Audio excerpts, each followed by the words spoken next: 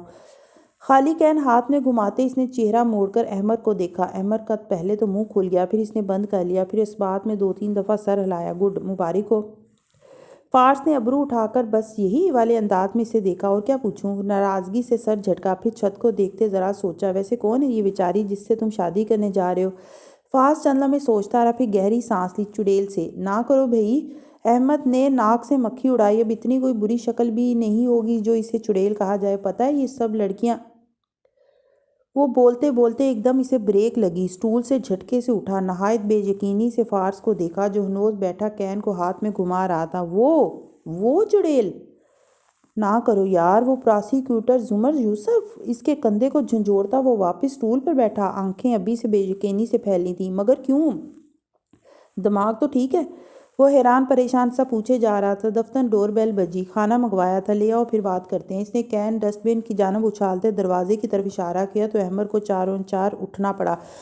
15 minute بعد وہ دونوں لاؤنج کے صوفے پر آمنے سامنے بیٹھے تھے۔ میز پر ٹیک اوے کے ڈبے کھلے پڑے تھے اور کھانا ختم ہوا چاہتا تھا۔ میرا مشورہ مانو تو فوراً شادی سے انکار کر دو، ورنہ جو زمر صاحبہ تمہیں برا پھنسائیں گی نا، یاد رکھو گے۔ فارس نے بیزاری سے ناک سے مکھی اڑائی۔ نہیں کر سکتا انکار، اس کے باپ کے احسان ہے مجھ پر، وہ نہ ہوتے تو میں یہاں نہ ہوتا، اور ان کی بیٹی نہ ہوتی تو واقعی تم یہاں نہ ہوتے۔ بکو مت۔ وہ ٹیشو سے ہاتھ صاف کرتا پیچھے کو ہو کر